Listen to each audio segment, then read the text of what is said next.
What's up guys, this is Aragoth, and this is my tanking tutorial I have made because I really thought that the tanking guides here on YouTube was very bad, so please feel free to click the one of the annotations about what you want to see. If you want to see talent tree, reforaging, gemming, enchanting, rotation, or if you just want to see the tips and tricks. And that will lead you to the right part of the video where I'm talking about the this subject that you actually collect. So let's just get started. Okay, the first thing we're going to cover is the talent tree. Now, if you just want a brief look of the talent tree, you can just copy it right off the image you see on the screen there, while I'm just doing a random array, just so you got something to look at. So you can just copy this right over, or go to WoW Europe and search for my name Aragoth, and you can copy it there.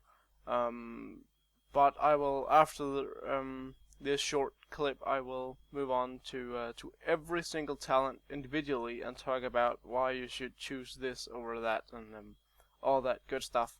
So you really get into the essentials of the Death Knight tanking and the Death Knight talent tree. Now, the first two talents in the first tier of talents, you wanna go all out in bladed armor and blade barrier. The reason you want to go for blade barrier is, of course, you get 6% less damage from all sources, which is great. You're a tank, you don't want to take damage. And the reason you go for bladed armor is because, well, the other talent butchery really sucks, because you never get any killing blows in PvE content. So, well, of course you do, but it's kind of rare when you're on Madness of Deathwing. So you don't really get that many killing blows. So bladed armor is the best way to go, because you get a lot of attack power, because you got a lot of armor. So those are the first two talents in the first tier of talents that you want to go for. Now, the next tier, the second tier of talents, you want to go for Scent of Blood, Scarlet Fever, and Improved Blood Tap. The reason you want to go for these is, well, Improved Blood Tap reduces the cooldown of your Blood Tap ability by 30 seconds, which allows you to maintain your damage output and to maintain your self-healing, because you get an extra death rune, which is quite awesome. Scent of Blood is basically the same as Butchery, but instead of requiring a killing blow, you just get it every time you dodge or parry, or even take direct damage. But also it's just a 15% chance, but you're the tank, you're gonna take a lot of damage and you're gonna be dodging and parrying a lot, so this is gonna be up a lot of the time. The third one, Scarlet Fever, causes your blood plaque to afflict enemies with Scarlet Fever, which reduces their physical damage dealt by 10% for 21 seconds.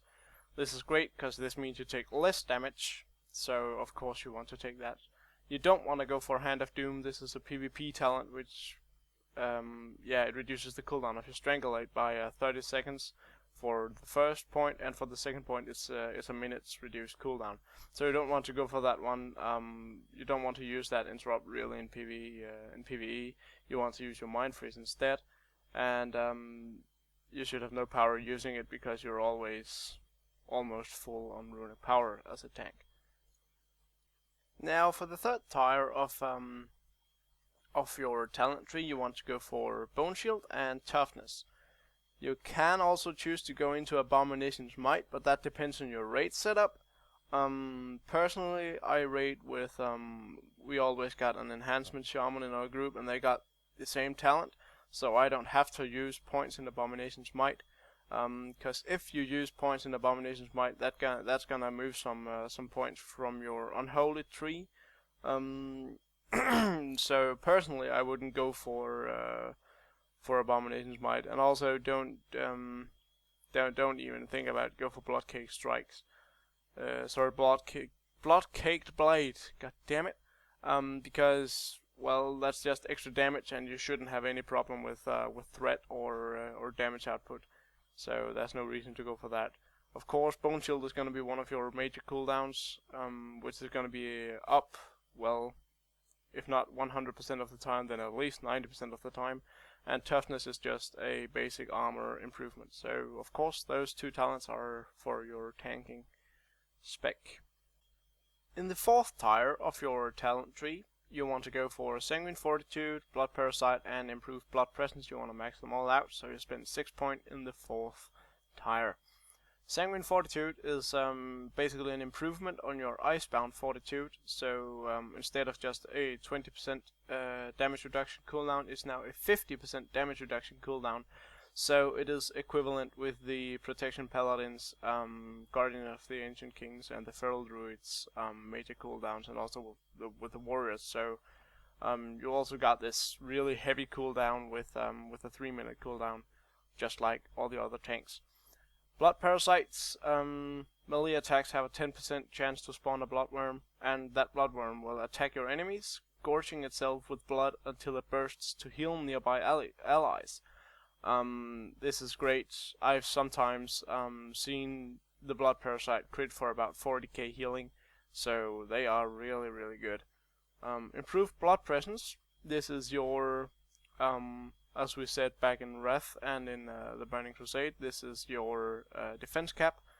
This makes you uncrittable from PvE mobs, and also it improves your runic your rune generation by 20%. So it's a good talent. Yeah, not much to say about these. They are quite self-explanatory. Of course, for tanking. So just put 6 points in those 3 talents, and you should be on your way to become a better tank. Now, this next tier, the 5th tier of talents in your blood spec is really, really important. This is basically 3 cooldowns. You got your rune tap, which converts 1 blood rune into 10% of your maximum health. Really good cooldown. It's only on a 30-second cooldown, so it's so overpowered. And you got the Will of the Necropolis. When a damaging attack brings you below 30% of your maximum health, the cooldown on your rune tap ability is refreshed, and your next rune tap has no cost, and all damage taken is reduced by 25% for 8 seconds. Now, this effect cannot occur more than once every 45 seconds. This is a great cooldown, because you're not only going to heal yourself for 10% of your maximum health, you're also getting a 25% damage reduction for 8 seconds. This is amazing. And you got your Vampiric Blood, which temporarily grants your Death Knight 15% of his maximum health, and it also increases the amount of health received from healing spells and effects by 25% for 10 seconds. Now, when we get to the glyph part, I'm gonna explain a little bit more about this cooldown and why it is so overpowered. But for this 5th tier, you're gonna spend 5 points total: 3 in Will of Necropolis, 1 in Rune Tap, and 1 in Vampiric Blood. So you're gonna max this tier out too. So let's move on to the next tier. Now, in the 6th tier, you only want to spend 3 points in Improved Death Strike. This increases the damage done by your Death Strike by 120%, and its critical strike chance is increased by 30%, and its amount healed is increased by 45%. So basically, this is just an overall increase of what your Death Strike does, and Death Strike is really your main damaging ability and your main healing ability. So of course, this is going to be a great improvement to your Death Strike. Crimson Scourge, I've left this one out, and I'm going to explain later why. This has something to do with the epidemic talent in the Unholy Tree, but I'm going to explain that later. Now, the last point you're going to spend in the Blood Tree is in Dancing Rune Weapon, of course. This summons a rune weapon that fights for its own, and it's actually mirroring all your attacks. And while this rune weapon is active, it also grants you 20% parry chance, which is great. So it's an awesome cooldown, really. And I'm gonna explain later when you're gonna use this, if you got the same glyphs as I do, of course. So let's move on to the Frost Tree, and afterwards the Unholy Tree, and we should be done with the talents. Okay, now that we have moved on to the frost spec, you're gonna use, or no, you're not, but I have used 3 points in Runic Power Mastery and 2 points in Icy Reach. Now, I know in PvE content, Icy Reach is completely useless. Really, it is. It's so useless. You can't use it for shit. The reason I chose this was to get down to the cooldown Lichborn, which really helps on your healers and for yourself, for that matter, because you can break out of fears and sleep effects and all that junk with this cooldown, and you can also use it to heal yourself with Death Coil. So that's the reason I spent 2 points in Icy Reach. That was just to get down to Lichborn. Now Lichborn, as mentioned, is used to heal yourself, and Runic Power Mastery is increased runic power really by 30, and Icy Reach increases the range of your Icy Touch, Chains of Ice, and Howling Blast by 10 yards. Now, one could argue that Chains of Ice was useful in some PvE. Actually, it is true on Warmaster Blackhorn. If you have to slow the Sapper, that's a good example of why you should use Chains of Ice. But that does not weigh up for the loss of 2 points. The only compensation is that you get the Lichborn, which is the only reason that you want to use 2 points in Icy Reach, really. So let's move on to the Unholy. Now, the last 3 points you're gonna put in Epidemic. This increases the duration of your Blood Plague and Frost Fever by 12 seconds when you max it out. This means that you only have to apply diseases with your ability called Outbreak. Your Outbreak is on a 30-second cooldown, and your diseases last for 34 or 36. I can't really remember, but it's something around that. So you're only gonna use your Outbreak to apply diseases. This means that you're not gonna waste any runes on what's those ability called? God damn it, Icy Touch and that other plague thing, I can't really remember. So you're not even gonna waste runes on those abilities. You're just gonna use your Outbreak to apply diseases. This is so awesome for extra threat and extra damage and extra healing and all that junk. Okay, so now that we have had a look at the talent tree, let's have a look at the stat priority and why you should prioritize some stats above some other stats, and about diminishing returns and all that stuff. So let's let's have a brief look at that. So the stat priority for Death Knight tanks is really simple. You got the Mastery. You really want Mastery, and you want a lot of it because it's the most effective survivability stat. It basically just increases the amount of damage absorbed after death striking. You know, you get the buff called Blood Shield, and the Mastery increases your Blood Shield. You got your dodge. This increases your chance to dodge melee attacks, of course, and the more dodge rating you have, the less effective it actually becomes due to the diminishing return. And you got the parry as your last tanking stat. This increases your chance to parry melee attacks, and the more parry rating you have, the less effective it becomes, just like dodge, because of diminishing returns. So it's really important to know that you should try to balance parry and dodge as best as possible to avoid some harsh diminishing returns. That means if you're dodging a lot, all of a sudden you can't dodge because it's on a diminishing return, and the same with parry. So you want to level those out quite nicely.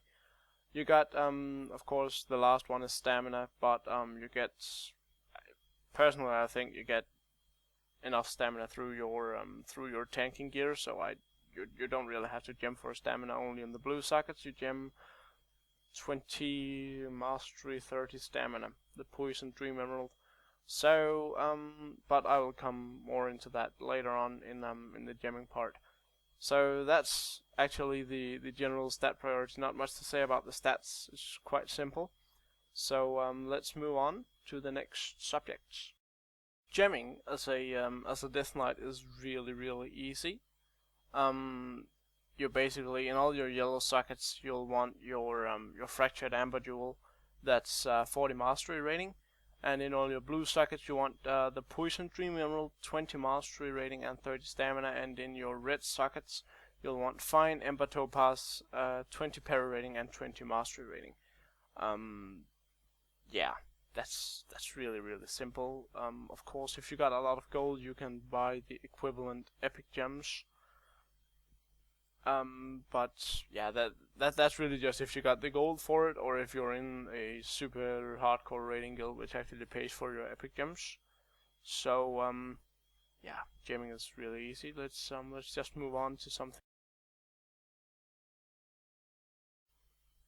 Okay, now for the enchanting part. First off, here you see the shoulder, the leg, and the and the head enchant. You want Exalted with Therazane, you can buy the Great Inscription of Unbreakable Quartz. You want the Drakehide leg armor, which is 145 stamina and 55 dodge. And you want the Arcanum of the Earthen Ring, which requires Revered with the Earthen Ring, and that's 90 stamina and 35 dodge rating. Next off, you got the bracers, the boots, and the cloak. You want 50 dodge on your bracers, you want 50 mastery on your boots, and you want 250 armor on your cloak. Let's then move on to the gloves, the chest, and the belt. Now, on the gloves you want 65 mastery or 50 mastery. Of course, the 65 mastery is a bit more expensive, so if you don't got the cash for it, just buy the 50 mastery one. And for the chest you want 75 or 55 stamina. And for your belt you want the belt buckle, and you want a fractured amber jewel as the gem. That's 40 mastery. And for your weapon you want Rune of Sword Shattering. Don't go on and enchant Windwalk or anything. Just use your Rune of Sword Shattering. This gives you 4% parry chance and reduces the duration of disarm effects. That doesn't really matter. What you want is the 4% parry chance. So basically, this is the same as any other tank would go for enchanting, unless besides the weapon, which is of course your rune. So that's pretty straightforward too. Now let's have a look at reforging. This allows you to maximize your most effective secondary stats. And here is just the general process for determining how to reforge your gear. If the gear if the gear has no mastery, then you have to reforge the weakest stats into mastery, and here I'm referring to the stat priority before. So if you got an item which gives 216 dodge and 115 parry, go for the parry rating and reforge that into mastery. So that's really simple, and the same as if it was dodge expertise, reforge the expertise into mastery. Never reforge if it's a dodge. If it's an avoidance and a threat stat, always reforge the threat stat into mastery. And the second thing you want to be aware of is to check your parry and dodge levels. On gear items that already have mastery but have but also have dodge or parry, try reforging them to balance out their ratings. So, for example, if you have a higher dodge rating than you have parry rating, you should reforge some dodge into parry to even those out to get rid of the diminishing return. So reforging is also really simple. I'm gonna, as you see right now, you should see a text that shows the steps of reforging. It's really simple. Just follow these steps and you should be ready to jump into tanking. So now we have been through some of the general stuff of a Death Knight tank. We've been through the talent tree, the stat priority, the gemming, the enchanting, and now the reforging. Next, I want to talk a little bit about some cooldowns and a rotation, but I'm gonna do that in game, so you're gonna see that from my actual character. And last off, I'm gonna share some tips and tricks and talk a little bit about my tanking background. So let's do that. Okay, now we are here in Stormwind, ready to have a look at the rotation and some cooldowns. But first of all, let me just apologize. I completely forgot to put the glyph part in the with the talent tree, so I'm just briefly gonna run over the glyphs here. It's quite simple, really. You got the glyph of Death Strike, which increases the damage of Death Strike according to how much runic power you have, up to a maximum of 40%. And you got the Rune Strike, which increases the critical strike chance of your Rune Strike by 10%. You got the Glyph of Heart Strike, increases the damage of your Heart Strike ability by 30%. So all of your prime glyphs is basically just for pure damage and threats. There's no prime glyph that refers to healing or cooldowns. So for the major glyphs, on the other hand, is strictly for cooldowns actually. I chose Glyph of Vampiric Blood, which increases the bonus healing received while Vampiric Blood is active by an additional 15%. This means that when I activate my Vampiric Blood, I gain 40% increased healing for 10 seconds. And in conjunction with that, I got my 4th tier 13 set bonus, which means that my Vampiric Blood also affects party and raid members for 50% of the effect it has on me. That means that everybody in my raid gains 20% increased healing. So you need this glyph, and you need the 4th piece of tier 13.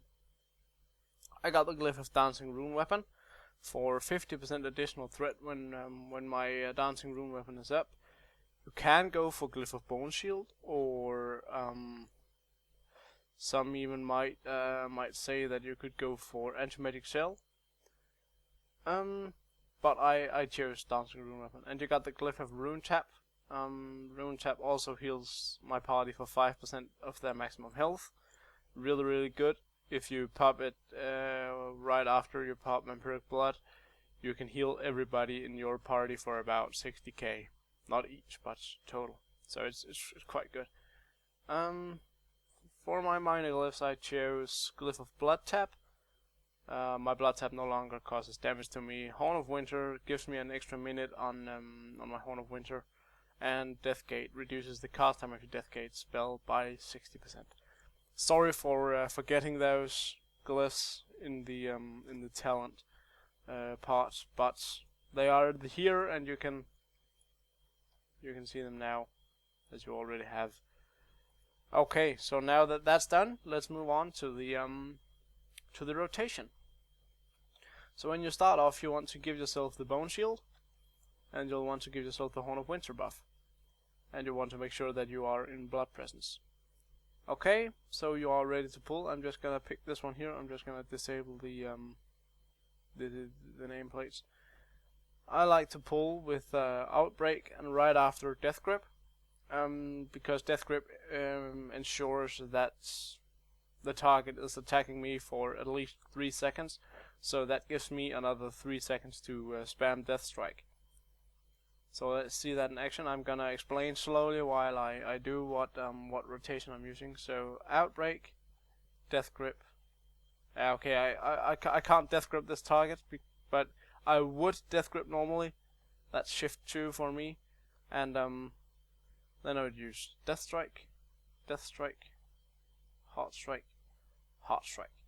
That makes Dancing Rune Weapon available, and that's my starter rotation every time. So I'm gonna pop my Dancing Rune Weapon now, because the DPS is just firing all of their cooldowns off, and I'm gonna lose threat soon if I don't do anything. So I'm gonna use my Dancing Rune Weapon and Death Strike, and we need to apply our diseases again. We do that with Outbreak and Death Strike and Death Strike, Rune Strike, Rune Strike, Heart Strike. Actually, you can see my rotation in this box here. That is the general rotation. It's called what is it? CRC Death Knight, I think. I just use it to keep track of my cooldowns, really. But you can see what I'm pressing actually. This is my general rotation, and we need to apply diseases again. So let's just, if we activate our action bars, you can see the diseases up there, they are ticking. We're gonna use a Death Strike, Rune Strike. Now it says I was supposed to use a Heart Strike, but here I would use a Death Strike, and I would use my my Blood Tap to get another Death Strike and a third Death Strike. So we can just keep going on, and it's so important that you always ensure to use some sort of ability to keep healing yourself, or to keep pushing out damage and get threat and all that stuff. So that's a really simple rotation. That's for single target. For AoE, right after you pull with Outbreak, you want to do Pestilence and Death and Decay, and focus on Heart Strikes really. That's simply, here we go. Pestilence, Death and Decay, Heart Strike, Heart Strike, Heart Strike, Heart Strike, Blood Tap, Heart Strike. So it's really simple. Okay, now that you got the rotation down, let's have a look at the cooldowns. We got Vampiric Blood. As mentioned, this gives 40% increased healing. So if I go up to this dummy here and I use a Death Strike, that's 13,000 health, and if I use my my Rune Tap, it heals for 19,000.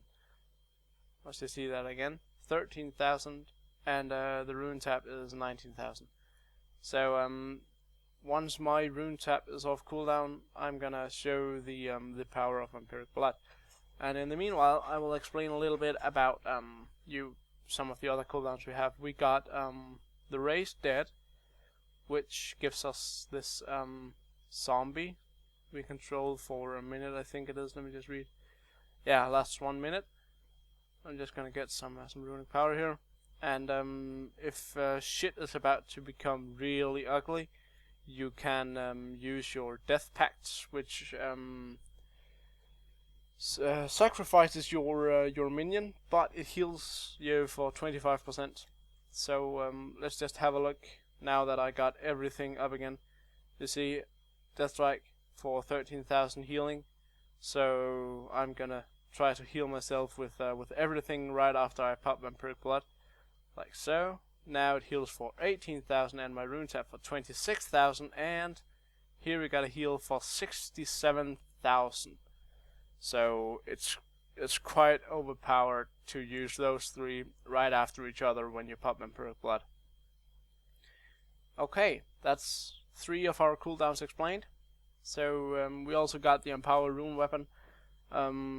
If you're in a fight and you're running really low on HP, pop that and you get all your runes back, so you can just start spamming Death Strikes again, which is just awesome, really. And you got your Dancing Rune Weapon. There, you see it there, it's behind the Raiders training dummy. And you can see it hits for 5k there, 5k again, 3k, crit for 6k. But the main reason I'm using it is for the additional 20% parry chance, which is awesome. And we got our Icebound Fortitude, which is our major damage reduction cooldown, for 50%. It's really nice. Looks like that. And that's 50% damage reduction right off the bat. Really nice. Okay. Now, the rotation and the cooldown has been very brief, I know that, but I just want to say that it's really important that when you tank, you have to learn all of this stuff by yourself. I can give you a guideline, but that is not the perfect way of doing it. This is the way I tank. Somebody may find it a lot easier to use the Heart Strike more often, or whatever, really, whatever suits you. So now I just want to talk a little bit about my background as a tank and why I think that my my guide here is actually legit. Well, first of all, this is not my only tank. I've got a Paladin tank, level 85, I got a Warrior tank, level 85, I got a Druid tank, level 85, and I got a Death Knight tank, level 85. My main tank in Wrath was my Paladin, and we got to Lich King Heroic. We didn't down him, unfortunately, pre-nerf, but we did down him. And we've downed all other content in Wrath, basically all the hard modes, both 10 and 25 man. And my paladin was my achievement character, so I got about 10.5k achievement points, I think it is. But then I found out that the Death Knight is a bit more viable for me to play, at least, because I love the self-healing, and I really know how to use the self-healing. Besides that, I have downed, let's find it here, Dungeons and Raids, Cataclysm Raid, the Fall of Deathwing, Destroyer's End. I am Destroyer's End, yeah. We killed Deathwing on the 19th of January, so it took us a bit of time, but we did do it pre the nerf, yes. We downed Ragnaros pre-nerf, and we downed all the old raid content like Blackwing Descent, Bastion of Twilight, and the Throne of the Four Winds pre-nerf. So I'm not a heroic, awesome fucking tank. I'm a high-end casual tank, if you ask me, and I know what I'm doing. I always know what I do when I pull, so I really think that my guide is legit. I know what I'm talking about. If you don't believe me, go look it up on Google instead. If you have faith in someone who can't show their achievements and actually prove what they've done. But yeah. So that's something about my background as a tank. And now to the part that I'm actually having a bit of trouble with, the tips and tricks of a tank. That's something you really have to work out on your own. Something I found is, for example, Morchuk, first boss in Dragon Soul. Whenever he does his Blood of the Old Gods, I think it's called, when there's 5 seconds left, you start running in and you pop your anti-magic shell. It's great because you can get him back to position really easy, and you can you have no problems with the DPS being out of range and all that shit. Another great example is Ultraction. A little tip there: don't waste your Icebound Fortitude on the the Hour of Twilight. Don't waste your Icebound Fortitude on the Hour of Twilight. Instead, use your anti-magic shell. That absorbs just as much damage really as Icebound Fortitude would, and you can absorb every single Hour of Twilight really on Ultraction. On normal at least. I don't know about heroic, we haven't really gotten there yet. And that's just some of the small things that you figure out on the way. So I hope you liked this tanking guide. Personally, I think that I have been more in depth with everything than any other tank guide I've been able to find here on YouTube. Either they just covered the spec or the gemming or the reforging. I haven't been able to find one complete guide that covers just everything. So that's why I decided to make one myself, so you could enjoy it. So please feel free to subscribe and tell your friends about me if they like tanking or if they want to try to tank. If you want to see a guide on warrior, druid, or paladin, feel free to say so, because I can within a couple of days throw something together, and I can make a good guide there covering everything you need to know about those tanks as well, because they got the gear for the new heroics. My paladin got average item level 391, and this one has got, I think, the same, 391. So I'm still lagging some gear, but that doesn't really matter. I still downed Deathwing on the normal way, at least. Also I'm looking for raid, but mainly is that we've done it in normal mode. So thank you for watching. This has been Aragoth, Destroyer's End in Stormwind, Kill Rock, in the guild, the Allierede Dansker, the allied Danishman, whatever. Please feel free to contact me over here. leave a message in the comment box, or subscribe if you want to. And I will see you in any future video, hopefully.